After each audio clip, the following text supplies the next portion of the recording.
तो चलिए सिद्धांत प्रवेश का भाग 3 खंड बा का पाठ 10 श्रुत पंचमी पर्व।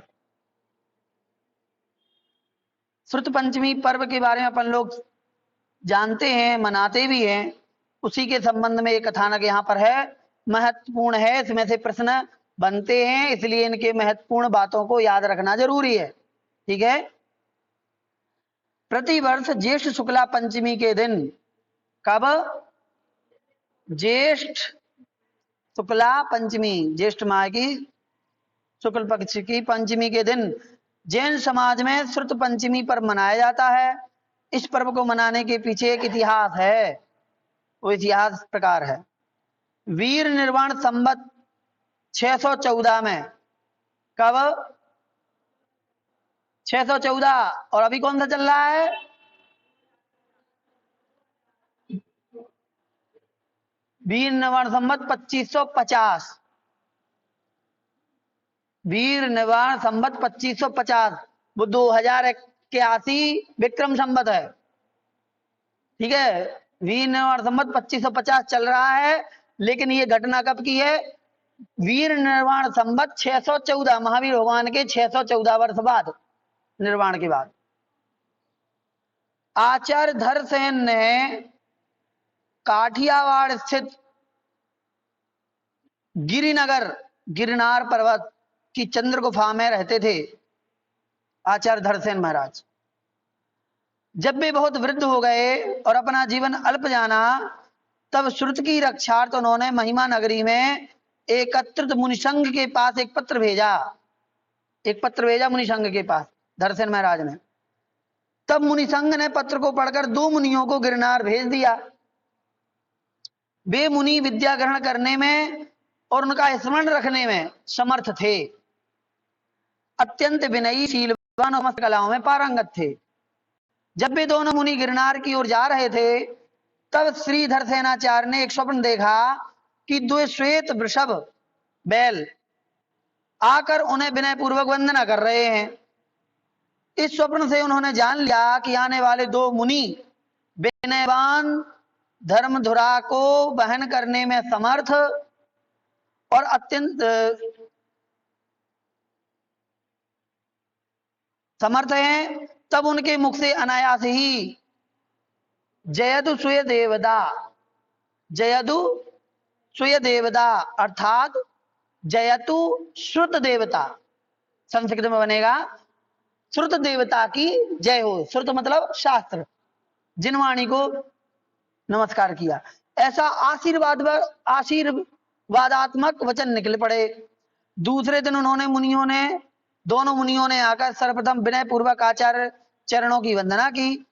2 दिन तक श्री धरसेनाचार्य ने उनकी परीक्षा ली। परीक्षा के अनंतर उन्होंने एक मुनि को एक अक्षर न्यून वाला और दूसरे मुनि को एक अक्षर अधिक वाला विद्या मंत्र देकर 2 उपवास सहित साधने को कहा। मंत्र था, एक को दे दिया एक अक्षर कम करके और एक को दे दिया एक अक्षर बढ़ा करके।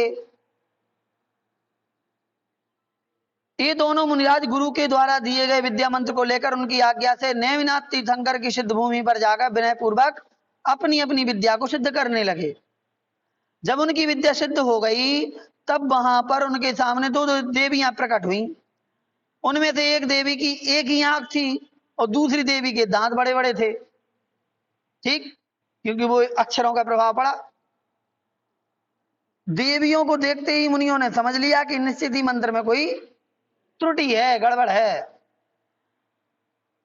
तो त्रुटि को शुद्ध करके उन्होंने पुनः विद्या मंत्र सिद्ध करना प्रारंभ कर दिया, जिसके फलस्वरूप देवियां अपने यथार्थ स्वरूप में प्रकट हुई तथा बोली, हे नाथ, मतलब मंत्र सही कर दिया और फिर से सिद्ध कर दिया। फिर देवियां आई, हे नाथ आज्ञा दीजिए, हम आपका क्या कार्य करें?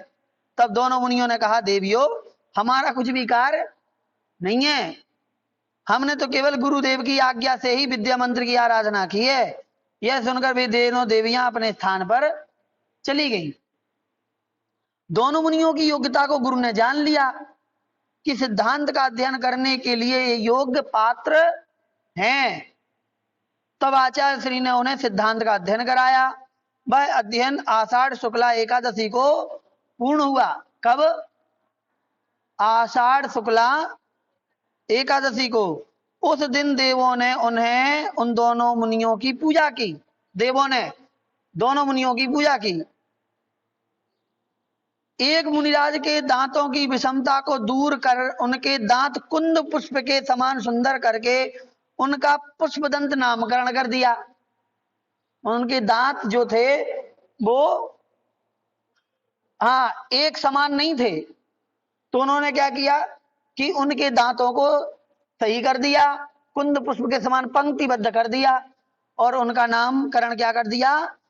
पुष्पदंत। और दूसरे मुनिराज की भी भूत जाति के देवों ने सूर्यनाथ, जयघोष, गंधमाला आदि से पूजा करके भूत बलि नाम घोषित किया। भूत जाति के देवों ने उनकी पूजा भक्ति की। याद रखना ये दोनों चीजें, एक मुनिराज की उनके दांतों की पंक्ति को कुंद पुष्प के समान निर्मित कर दिया, बना दिया और उनका नाम पुष्पदंत कर दिया। और दूसरे मुनिराज की भूत जाति के देवों ने पूजा भक्ति वंदना की और उनका नाम भूत बलि। तो पुष्पदंत और भूत बलि ये दो मुनिराज बाद में इसी नाम से जाने गए। कुछ दिन बाद श्री धरसेनाचार्य ने अपनी मृत्यु का समय निकट जानकर शीघ्र ही योग्य उपदेश देकर दोनों मुनियों को पुरीश्वर नगर की ओर विहार करा दिया, पुरीश्वर की ओर। तब भूतबली और पुष्पदंत मुनि ने अंकलेश्वर गुजरात में जो है में आकर चातुर्मास किया। फिर वर्षा काल बीतते ही पुष्पदंत आचार्य तो बनवास देश और भूतबली द्रविड़ देश को विहार कर गए। दोनों अलग अलग, बनवास देश और भूतबली द्रविड़ देश को चले गए। पुष्पदंत मुनिराज महाकर्म प्रकृति प्रावृत का 6 खंडों में उपसंहार करना चाहते थे।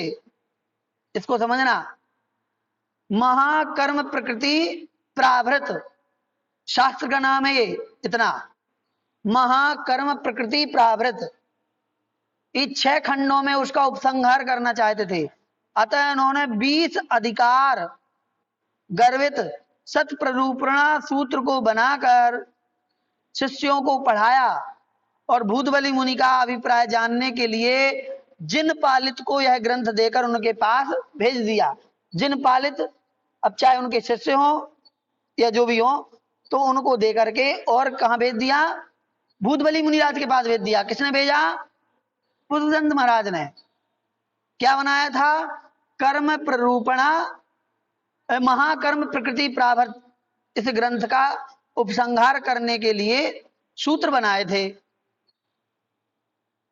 तो उनके लिए मतलब ये कहते ना पर प्रूफ रीडिंग पढ़, जिससे कि एक बार उसका प्रामाणिकता बन जाए कि हाँ ठीक है। आचार्य पुष्पदंत एवं भूतबली ने 6000 श्लोक प्रमाण 6 खंड बनाए। 6 खंड कौन से? जीव स्थान, क्षुद्रक बंध, बंध स्वामित्व, वेदना खंड, वर्णा खंड और महाबंध। भूतबली आचार्य ने इस 6 खंडागम सूत्रों को ग्रंथ रूप में बद्ध किया। उन्होंने तो सूत्र बनाए पुष्पदंत भगवान आचार्य ने, ठीक। और फिर भूतबली महाराज ने उनको सूत्रों में मतलब खंडों में विभाजित कर दिया, ऐसे करके व्यवस्थित कर दिया ग्रंथ रूप में। और ज्येष्ठ तिथि पंचमी के दिन चतुर्विध संघ सहित कृति कर्म पूर्वक महापूजा की और उसी दिन से पंचमी श्रुत पंचमी नाम से प्रसिद्ध हो गई। तब से लेकर लोग श्रुत पंचमी के दिन श्रुत की पूजा करते आ रहे हैं। आचार्य भूतबली ने जिन पालित को 6 खंडागम ग्रंथ देकर आचार्य पुष्पदंत के पास भेजा, भूतबली ने फिर वापिस भेजा पुष्पदंत महाराज के पास। और वे अपने चिंतित कार्य को पूर्ण हुआ देख करके श्रुत के अनुराग से चतुर्वेद संघ के मध्य जिनवाणी महापूजा करके अत्यंत हर्षित हुए। श्रुत और ज्ञान की आराधना का यह महान पर्व हमें वीतरागी संतों की वाणी, आराधना, प्रभावना का संदेश देता है। इस दिन श्री धवल, महाधवल आदि ग्रंथों को विराजमान करके महा महोत्सव के साथ उनकी पूजा करना चाहिए।